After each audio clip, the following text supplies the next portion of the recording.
This is Fresh Air. I'm Dave Davies in for Terry Gross, who's in Washington today. If there were a Hall of Fame for criminals, it would have to include a notorious Colombian drug kingpin. Pablo Escobar said, "Sometimes I'm God. If I say a man dies, he dies the same day." That's from the Netflix series Narcos. Its first 2 seasons tell the story of Pablo Escobar. He made billions making and selling cocaine, which he spent on a sprawling estate with elephants and zebras, but also on houses, schools, and hospitals for the poor, and a successful campaign for Congress. He was also a ruthless killer who once bombed an airliner and was responsible for the deaths of thousands of police, government officials, and innocent civilians. Our guest is Eric Newman, the series executive producer. Welcome to Fresh Air. For those who don't know or don't remember, who was Pablo Escobar? Pablo Escobar was the nominal head of something called the Medellin cartel, which was a confederation of cocaine dealers centered in the city of Medellin, Colombia. He became active in the late 70s, got into cocaine in the early 80s, and became the largest supplier of cocaine to America, largely through Miami, until his death in 1993, when he was finally tracked down and killed by Colombian police. But he was a mythic figure in Colombia, larger than life, fancied himself as a man of the people, very charitable when he needed to be. That afforded him a certain level of protection. He was an outlaw to many, a sort of an outlaw hero to America. He was very much the face of the cocaine epidemic. And inflicted a lot of violence. The tremendous violence. His entire career, assassinations, bombings, murders, you name it.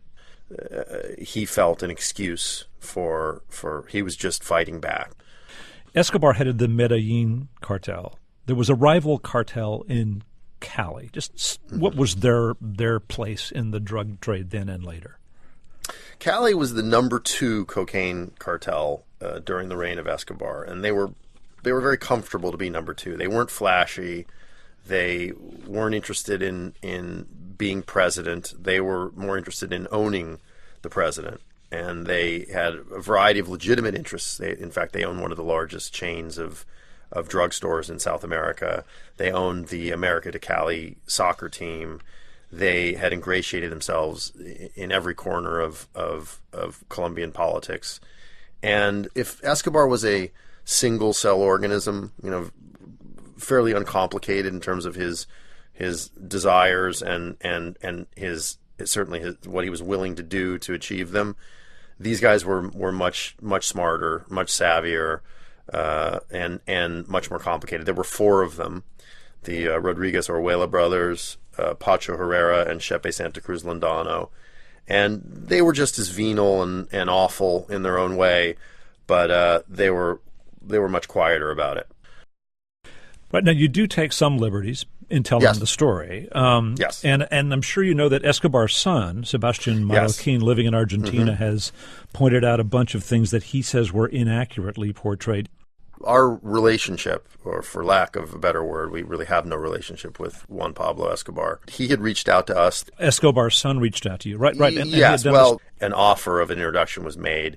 I spoke to the DEA about it, and they unequivocally told me that if we were going to be working with him, they weren't interested in being involved. Their take on him was he was a bad kid, that he was in the room for murders and tortures and had threatened to kill a bunch of people after the death of his father. Now, I don't judge him at all. I think that what happened to him is an incredible tragedy. I don't know that I would have done any different, taking a stand as a teenager against, what your father was doing when half the country believe, or at least a sizable percentage of the country believed that he had some heroic qualities. It'd be very hard to do. This happened. This was real. You can go on Wikipedia, while you're watching the show, and you can see that Pablo Escobar did in fact blow up an airplane. Los Pepes was a sort of unholy alliance of these different anti-Escobar elements. You can find the bookstore bombing in Bogota. You can find that Escobar killed Luis Carlos Galan. It's so absurd, you almost wouldn't believe it. if we were inventing this, if there was this much incident, you'd just think no one man could be responsible for this much. Now, this happens in Colombia, but two of the key characters are two DEA agents, Steve Murphy and Javier Peña. You found Steve Murphy, yes. Real guys. You found them? Mm-hmm. Yes, I did. And they offered this perspective that I felt very privileged to get. They were there. Long-serving DEA agents tend to have a fairly uncomplicated view of the drug war, in that we need to wage it to stop these men and bring them down. I think in the case of Steve and Javier, they're very pleased with the outcome, bringing down Escobar and then subsequently bringing down Cali and so on and so forth. You spoke to Agent Peña. Did he do this? Did he collaborate with these dead squads? Did he get in trouble for it? He was suspected of it, certainly. The relationship between the Colombian National Police, the DEA, and Los Pepes was incredibly complicated. In fact, more complicated in some ways than we depicted on the show. And there were times, certainly, where Javier was accused. The president of the country, Cesar Gaviria, who I think is an honorable guy and was, I think, a very good president during a very difficult time, definitely looked the other way at this group. They were doing God's work as far as anyone was concerned, and people didn't feel good about it, but Escobar had been beating them at every turn. And for an administration that had suffered that much, seeing Escobar get a little bit of his own medicine probably felt pretty good.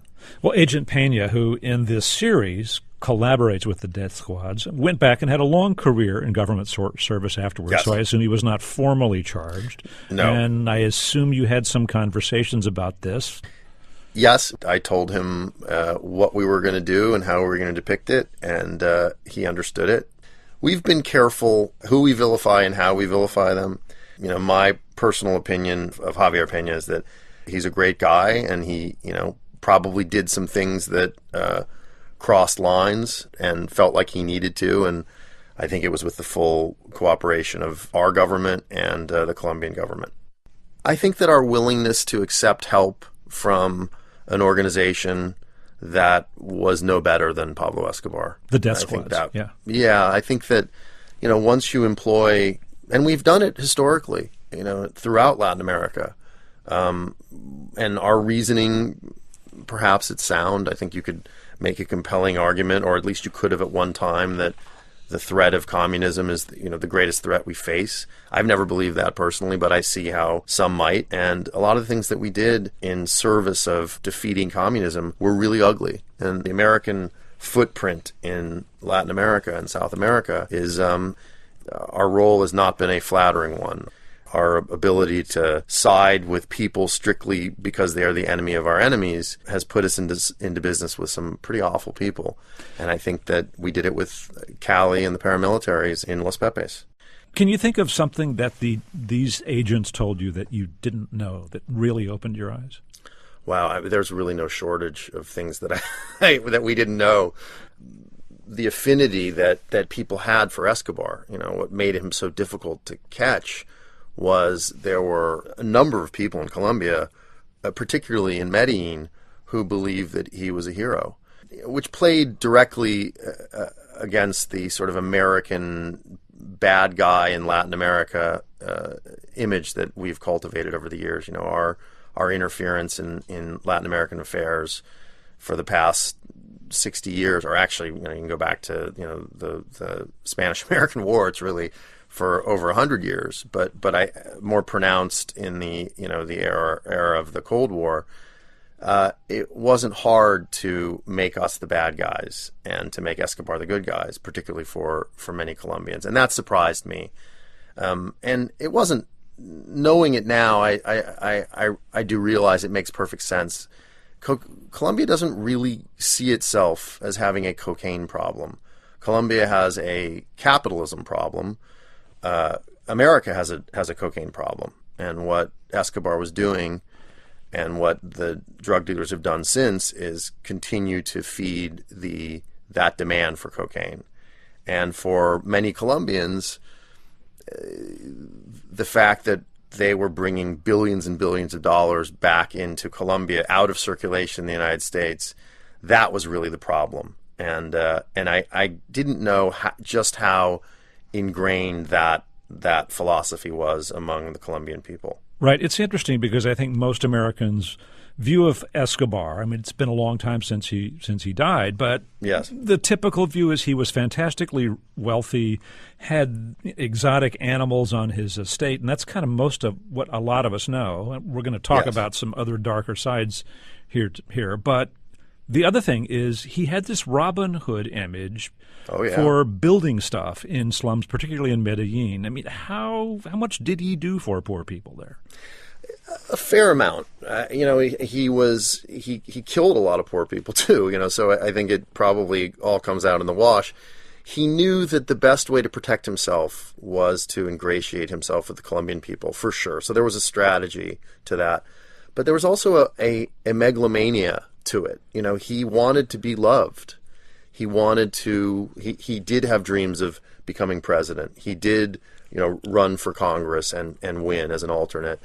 He was definitely driven by a need for acceptance. There's clearly some narcissistic personality disorder there that drove him, and I think he had a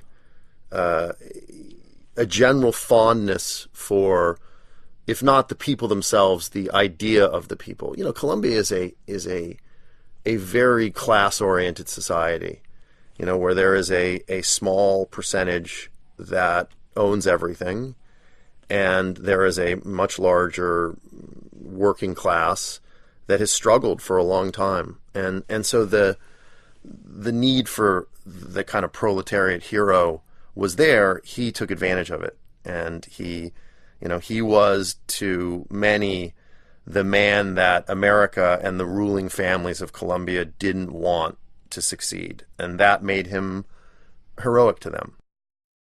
Eric Newman, thanks so much for speaking with us. Thank you so much for having me.